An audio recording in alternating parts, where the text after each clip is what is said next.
오늘 우리에게 주시는 하나님의 말씀 사도행전 1장 7절에서 8절까지입니다. 하나님의 말씀입니다. 이르시되 때와 시기는 아버지께서 자기의 권한에 두셨으니 너희가 알 바 아니요 오직 성령이 너희에게 임하시면 너희가 권능을 받고 예루살렘과 온 유대와 사마리아와 땅끝까지 이르러 내 증인이 되리라 하시니라. 아멘.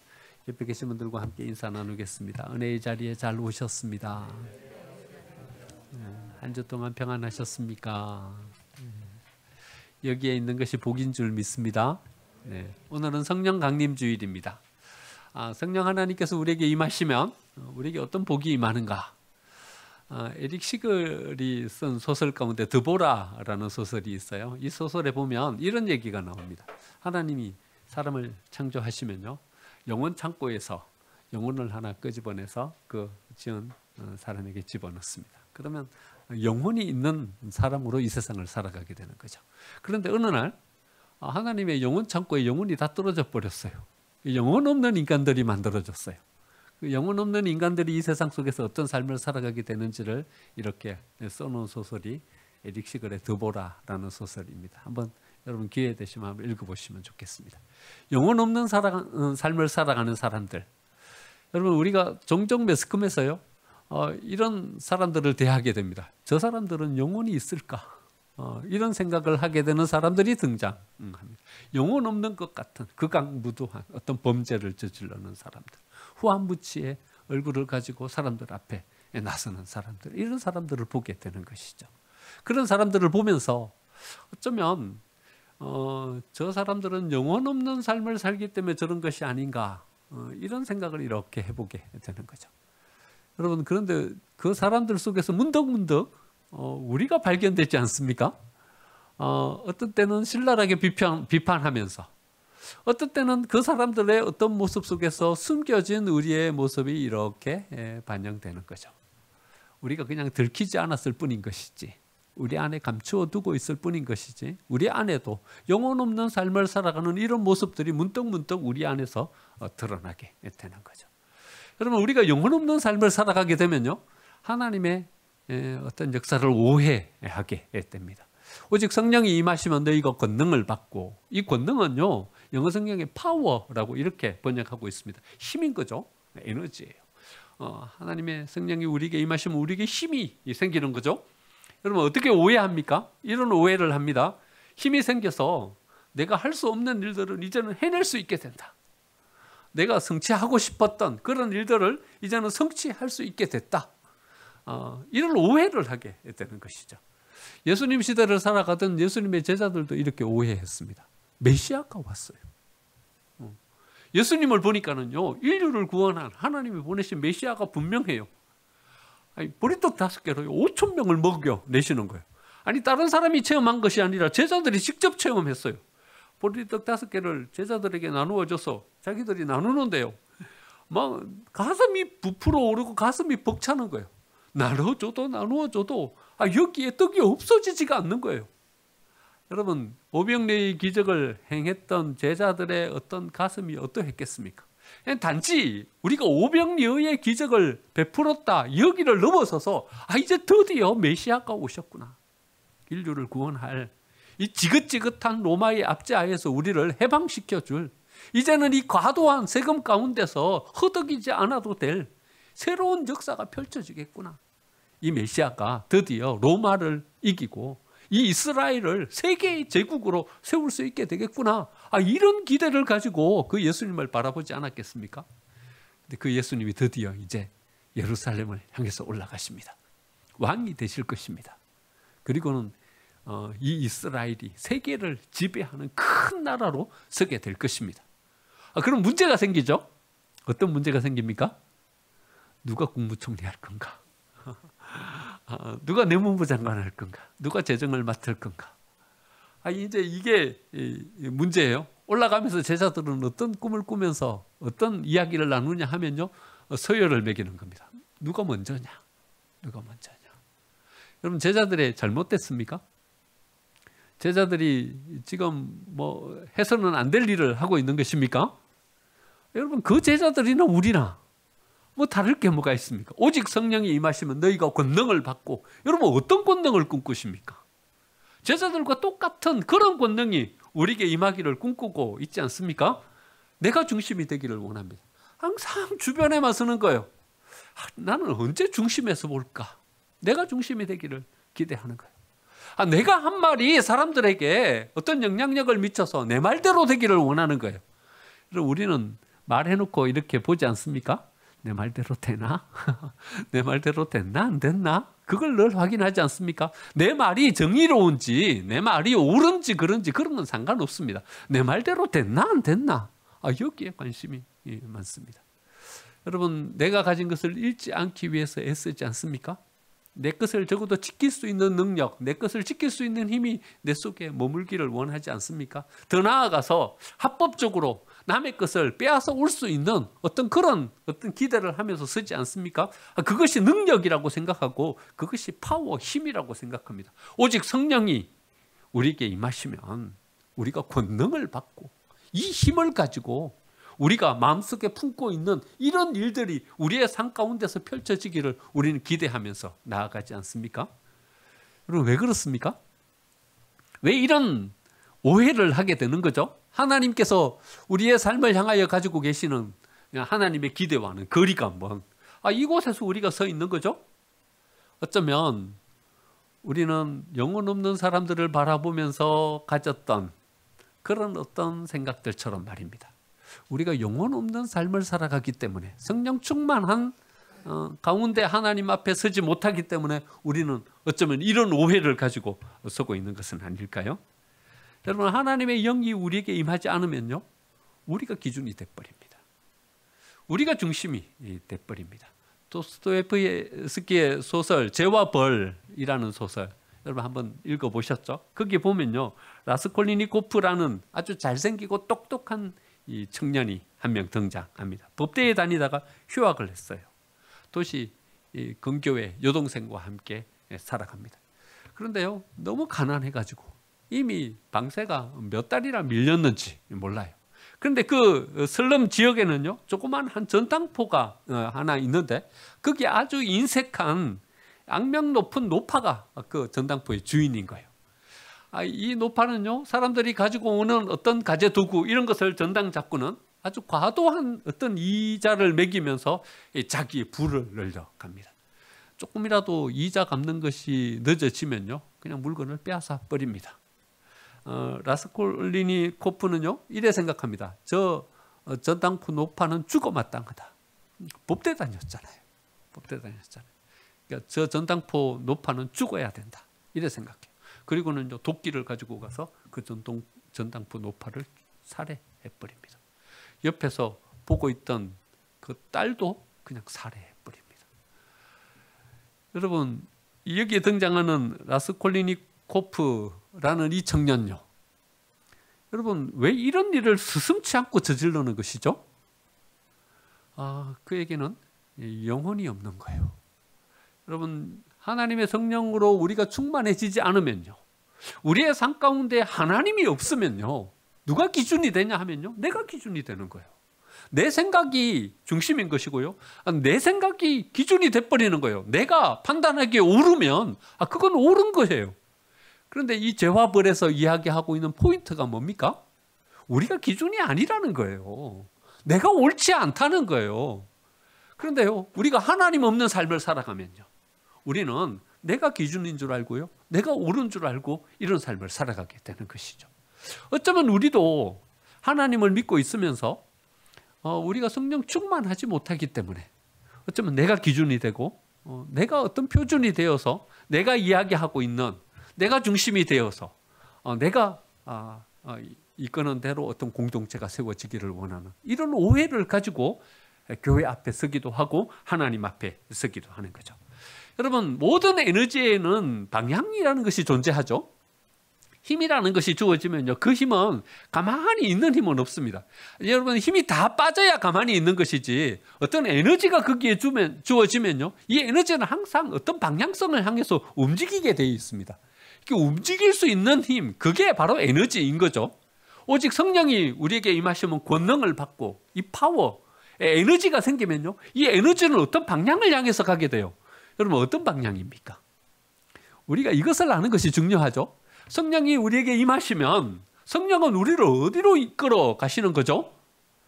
여러분, 우리가 오해하는 것처럼 성령이 우리에게 임하시면 실현하지 못했던 자기를 실현하는 것이 아니라, 성령이 우리에게 임하시면요, 성령이 우리를 이끌어 가시는 방향이 있는 거예요. 여러분, 오늘 8절에서는 그 방향이 어떤 방향이라고 말합니까? 어디입니까? 땅끝까지 이르러 뭐가 되는 것입니까? 증인이 되는 것입니다. 여러분, 성령이 우리를 이끌어가는 그 에너지의 방향은요, 증인으로서의 삶을 살아가는 것입니다. 여러분, 어떤 증인입니까? 오늘 사도행전 1장 이 정도니까 지금 어떤 사건들이 앞에 벌어진 거예요? 예수님이 십자가를 지시고 돌아가신 거예요. 네, 메시아가 죽은 거예요. 이 사건이 그들 가운데는 어떤 엄청난 어떤 센세이셔널한 어떤 사건으로 주어진 거죠. 또 한 사건이 있어요. 어떤 사건이에요? 죽었던 그 예수님이 다시 살아났다는 거예요. 부활하셨다는 거예요. 이 두 사건요. 이 두 사건의 증인으로서 우리가 우리의 삶을 살아가게 되는 그 힘, 그 권능이 바로 성령 하나님께서 우리에게 임하셔서 주시는 권능이고 힘이라는 거죠. 여러분, 그러면 이 두 사건이 어떤 사건인지를 우리가 잘 한번 살펴보는 것이 필요하겠죠. 여러분, 예수님의 십자가는 어떤 사건입니까? 메시아로 오신 예수님이 십자가를 지시고 죽으신 겁니다. 여러분, 예수님이 왜 죽으셨습니까? 여러분, 예수님이 죽었다는 것이 여러분 용납이 될 수 있는 것입니까? 예수님이 어떤 분입니까? 하나님이십니다. 하나님께서 맨 처음에 천지를 창조하실 때요, 빛이 있으라 말씀하시니 빛이 생겨났어요. 그런데 빛이 있으라 말씀하시니 이 말씀이 누굽니까? 로고스? 예수님이신 거예요. 그러니까 이 모든 우주를 존재하게 한 그 힘의 근원이 누굽니까? 로고스, 예수님이십니다. 해와 달과 별이 있으라 말씀하시니까 해와 달과 별들이 생겨났어요. 말씀하실 때 이 말씀이 누굽니까? 로고스, 예수님이십니다. 우주의 질서를 만드신 분이 예수님이십니다. 그런데 이 예수님이 죽었어요. 죽었어요. 말이 되는 겁니까? 하나님이 십자가를 지시고 죽었어요. 말이 안 되는 얘기인 거죠. 이 사건, 우리는 생각하기에 예수님이 십자가를 지시고 돌아가셨다 이러면 예수님이 십자가 지시고 돌아가셨나 보다 이래 생각하겠지만, 제자들은요, 납득이 안 되는 거예요. 풍랑을 향하여서 예수님 말씀하시는 거예요. 풍랑아 잔잔하라. 그러니까 막 그 세계에 일던 풍랑이 갑자기 잔잔해져 버리는 거예요. 그 예수님이 죽었다니까요. 그 예수님이. 나사로를 향하여서 나사로라 나와라 하니까요, 죽은 지 나흘이나 된, 이미 다 썩어서 냄새가 날 법한 그 시신이요, 배를 동인 채로 그 무덤 속에서 걸어 나오는 거예요. 여러분, 그것을 바라본 제자들이 어떤 가슴 부푼 마음으로 그것을 바라봤겠습니까? 이분은 하나님이 분명하다. 어째 죽은 지 나흘이나 된 나사로가 거기서 걸어 나올 수가 있는 겁니까? 그런데 그 예수님이요, 돌아가신 거예요. 돌아가신 거예요. 왜 돌아가셨어요? 왜 돌아가셨어요? 권사님이 말씀하셨어요. 우리 죄를 사해 주시기 위해서 돌아가신 거예요. 우리 죄를 왜 사해 주셔요? 우리 죄를 왜 사해 주셔요? 우리를 사랑하시니까요. 우리를 사랑하시니까. 그러니까요, 예수님의 이 십자가 사건은 어떤 사건인가 하면요, 하나님이 우리를 얼마나 사랑하시는지 그 사랑을 보여주시는 사건인 거예요. 예수님의 이 십자가는 어떤 사건인가 하면요, 하나님이 자기 희생을 가지신 그 사건을 우리에게 보여준 것이죠. 그러니까 예수님의 이 십자가를 증거하는 사람으로 살아간다는 것은요, 하나님이 우리를 얼마나 사랑하셨는지 그 사랑을 이 세상 가운데 드러내는 사람으로 사는 것입니다. 그 증인으로서 우리가 이 세상의 삶을 살아가는 거죠. 여러분, 사랑이라고 그래서 여러분 실망하셨습니까? 성령이 임하시면 우리가 권능을 받고, 그러면 이거 뭔가 좀 이 소유도 가지고 말이죠, 우리가 하지 못했던 일들도 해내고 이런 권능인 줄 알았는데, 여러분 기껏 사랑이어서 실망하셨습니까? 하지만 여러분, 사랑이 없으면요, 모든 것은 다 소리나는 꽹과리에 불과한 것입니다. 여러분 우리가 고린도전서 13장 큐티하면서 이 한 주 내에 묵상해 봤지 않습니까? 사랑이 없으면 아무것도 아닌 것입니다. 우리는요, 이 사랑이 얼마나 소중하고 얼마나 귀한 것인지를 잘 알지 못합니다. 여러분 소득 2만 불 시대, 여러분 우리 소득 2만 불 이거 얼마나 외쳤습니까? 소득 2만 불만 되면요, 우리 안에 뭔가 새로운 일들이 일어날 줄 알았어요. 드디어 소득 2만 불 시대가 도래했어요. 2000년도를 넘어서면서 소득 2만 불 시대가 되었어요. 여러분 어떤 일이 벌어졌습니까? 소득 2만 불 시대가 되고 나니까 가정이 깨져버렸어요. 여러분 소득 2만 불 되면요, 우리는 천국이 도래할 줄 알았어요. 근데 자살률 1위의 나라가 돼버렸어요. 소득 2만 불 시대에 뭔가를 꿈꿀 수 있는 세계가 도래할 줄 알았어요. 청년 자살률 1위의 시대가 도래해버렸어요. 그러면 뭔가가 잘못되고 있는 거 아니에요? 뭔가가 없는 거예요. 뭔가가 잘못되어 가고 있는 거예요. 그래가지고요, 2000년대, 1990년대 후반부터 시작해갖고 2000년대 쭉 진행되면서요, 뭐가 없다는 것을 우리가 알게 됐어요. 이거 돈은 생겼는데, 사회적인 인프라가 얼마나 잘 구성되어 있어요. 도로는 얼마나 잘 닦여 있고요. 한강 나가보세요. 우리나라 살만한 나라가 된 거예요. 여러분, 의료보험이랑 사회보장제도가 얼마나 잘 돼 있어요. 우리나라가 살만한, 꽤나 돈이 많은 나라가 된 거예요. 근데 뭐가 없는 거예요. 여러분 1990년도 후반부터 우리나라의 베스트셀러가 됐던 책 제목들을 쭉 보세요. 다 뭐가 없는 거예요. 일본은 없다. 뭐가 없는 거예요. 신화는 없다. 뭐가 없는 거예요. 인도에는 카레가 없다. 노인을 위한 나라는 없다. 뭐가 없는 거예요. 그런데 사람들은요, 뭐가 없다는 것은 알았어요. 그런데 뭐가 없는지를 모르는 거예요. 그래서 신화는 없다 그러고요, 노인을 위한 나라는 없다 그러고요, 국려지책으로 저 가가지고 인도에는 카레가 없다 그러고요. 책 제목들에서요, 한 10년 어간쯤 베스트셀러가 됐던 책들 속에서 우리가 느낄 수 있는 것은 뭐냐 하면요, 뭐가 없다는 것을 사람들은 알기 시작했다는 거예요. 그런데요, 뭐가 없는지를 모르는 거예요. 뭐가 없는지를 모르는 거예요. 왜 사회가 이렇게 엉망이 되어가고 있는지, 왜 우리가 꿈꾸었던 소득 2만 불 시대에 우리가 생각했던 그런 천국이 여기에 도래해 있지 않은지, 뭐가 없다는 것을 알게 된 거예요. 여러분 이걸 먼저 경험한 나라가 있어요. 1970년대 미국이에요. 1970년대 미국이요, 이런 경제적인 부흥을 이루었어요. 나라가요, 이제는 든든하게 자리매김하고요, 세계 경찰국으로서의 어떤 지위도 확보하게 되었고요, 경제, 문화, 금융, 대부분의 어떤 부분에서 미국이 세계에 아주 앞서가는 나라로 세움받게 되었어요. 그런데요, 미국 구석에 히피족이 생기기 시작한 거예요. 사회의 어떤 제도의 반감을 가지고 서는 사람들, 마약이 사회에 아주 중요한 어떤 문제로 자리매김하게 되는 거예요.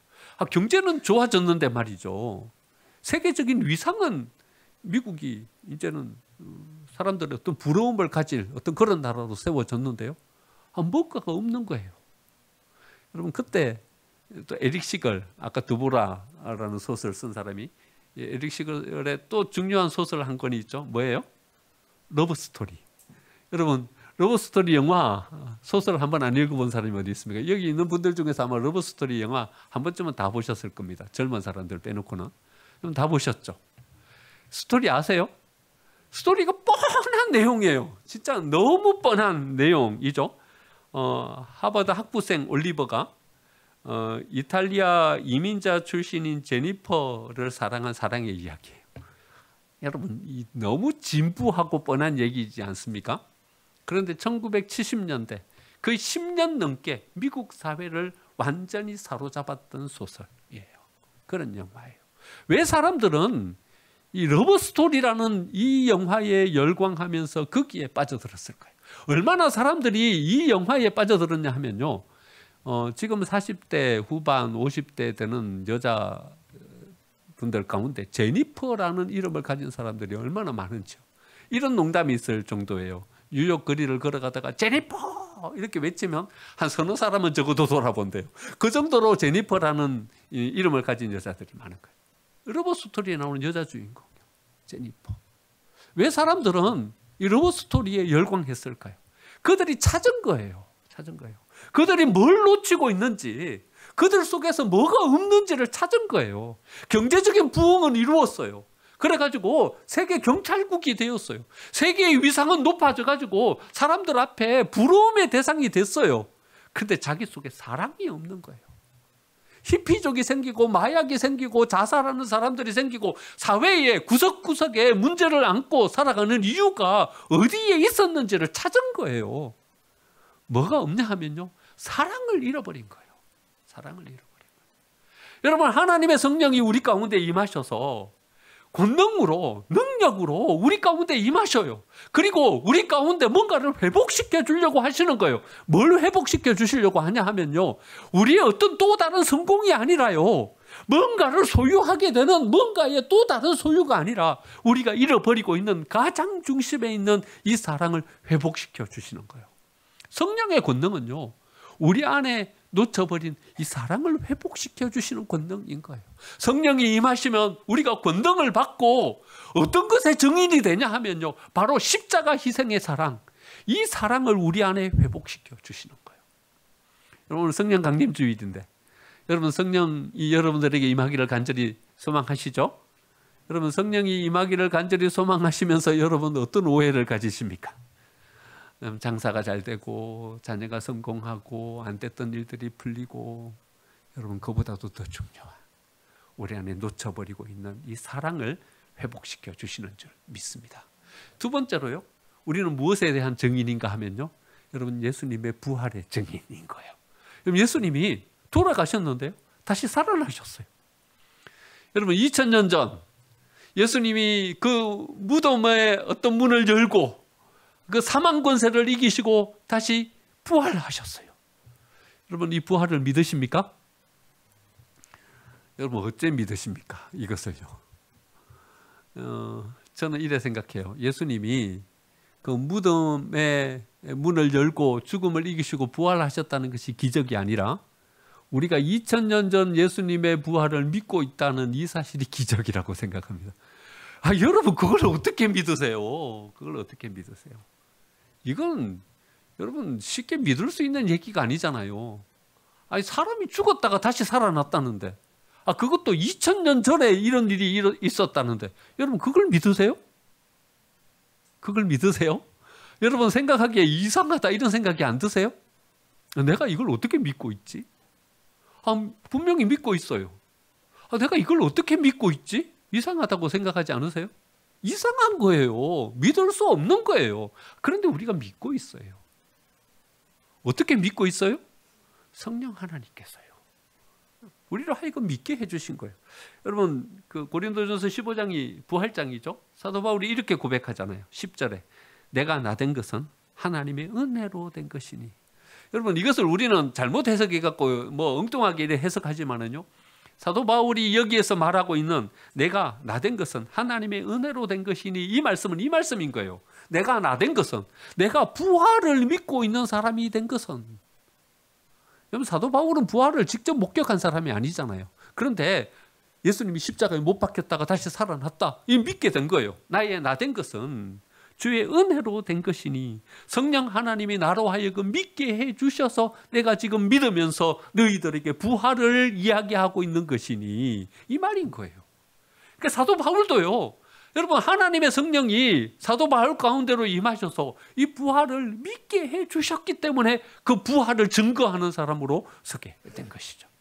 그런데 사도 바울은 그 뒤편에서요, 이렇게 이야기해요. 10절에서요.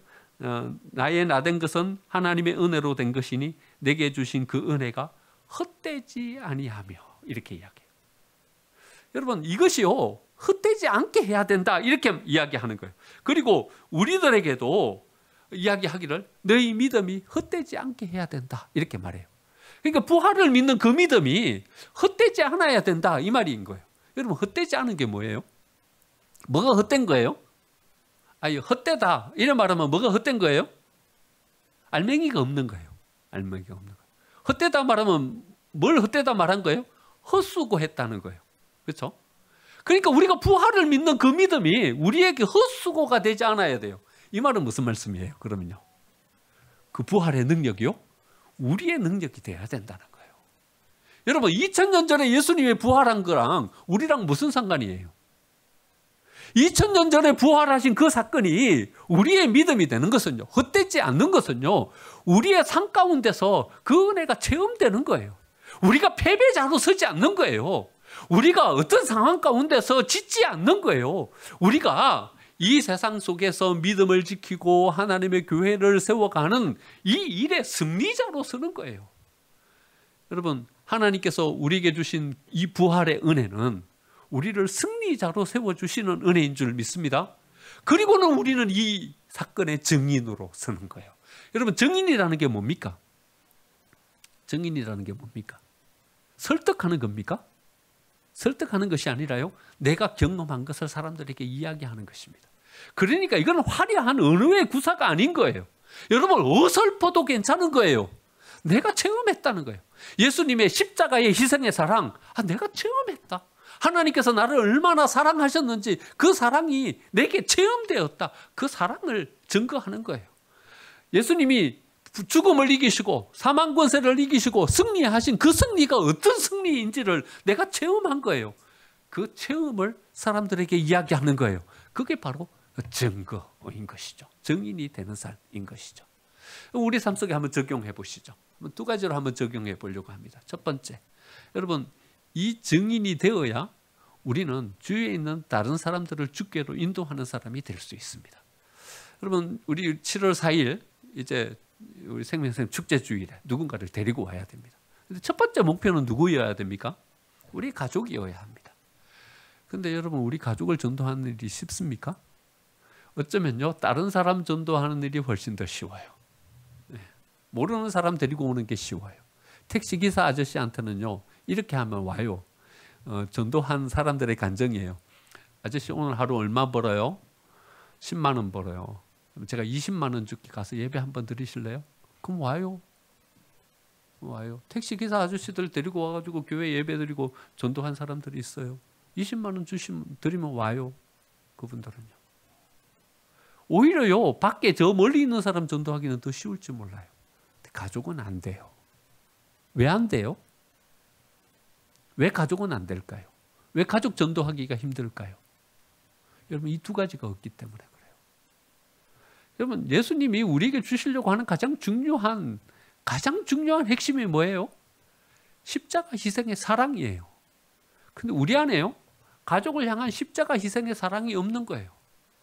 여러분, 사랑은 희생이죠. 희생이에요.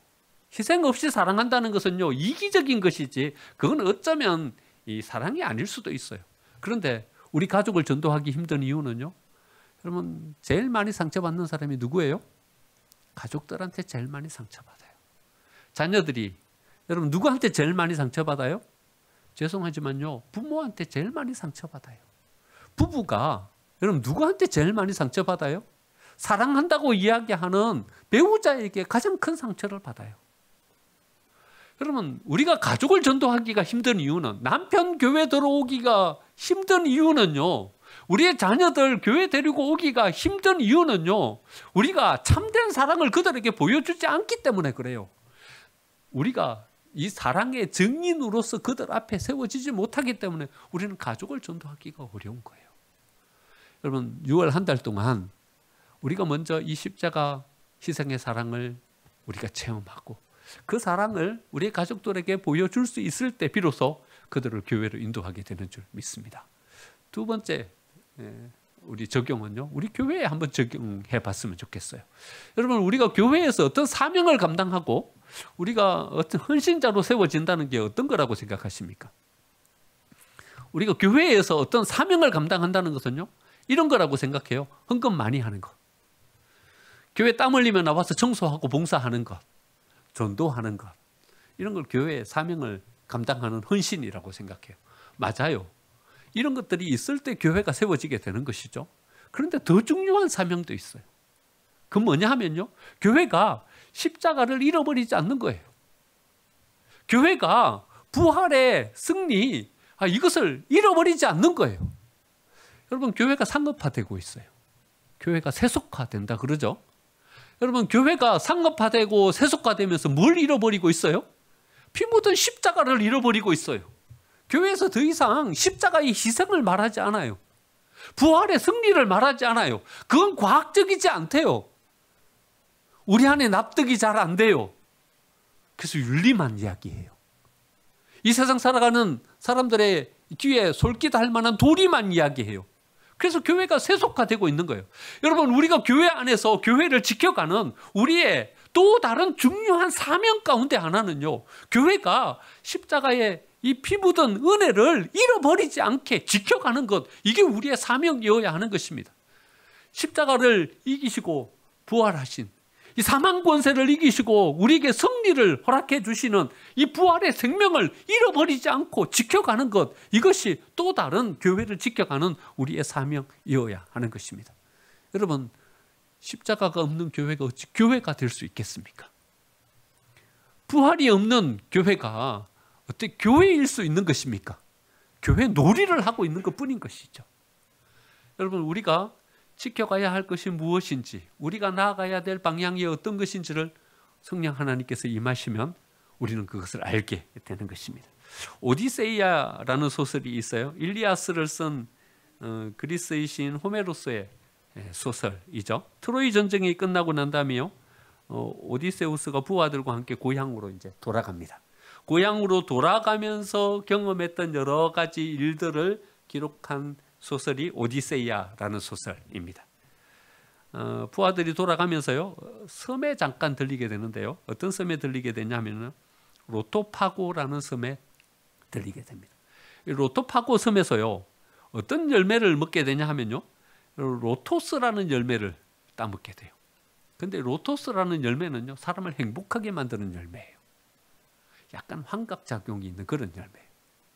오디세우스의 부하들이 이 열매를 따먹고서는요, 거기서 너무나도 기뻐하고 너무나도 행복해하고 너무나도 즐거워하는 거예요. 거기에서요, 완전히 행복감에 빠져서요, 이제는 자기들이 어떤 사람이라는 것을 잊어버리게 되냐 하면요, 고향으로 돌아가고 있다는 사실을 까마득하게 잊어버려요. 너무 행복한 거예요. 여기가 너무 좋은 거예요.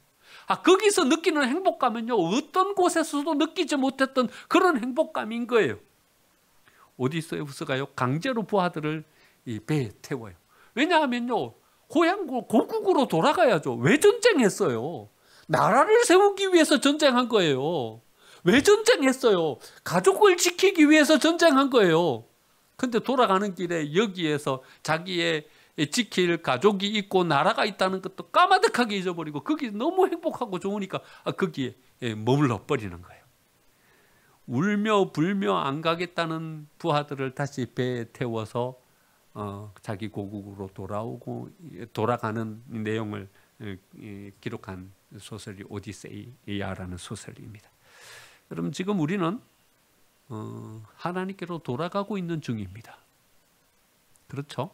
하나님께로 돌아가고 있는 중입니다. 로토파고 섬에 잠깐 들른 것뿐입니다. 그런데 이 섬에서요, 로토스 열매가 주는 행복감에 빠져가지고요, 여러분, 우리가 돌아가야 되는 존재라는 것을 까마득하게 잊어버리고 있는 것입니다. 우리가 어떤 사명을 가지고 무엇을 해야 되는 존재인지도 까마득하게 잊어버리고 있는 것입니다. 하나님의 성령이 우리에게 임하시면요, 하나님의 성령은 이걸 깨닫게 해주십니다. 우리가 어떤 존재인지, 어떤 중요한 것을 붙잡고 여기에 세워가야 하는지를 깨닫게 해주시는 것입니다. 오늘 성령 강림 주일에 여러분, 성령 충만함을 덧입기를 간절히 소망합니다. 성령이 우리에게 오셔서 우리로 깨닫게 해주시고, 우리 잃어버렸던 우리의 사명을 다시 찾는 귀한 한 주간의 삶이 되시기를 간절히 축원드립니다. 아멘.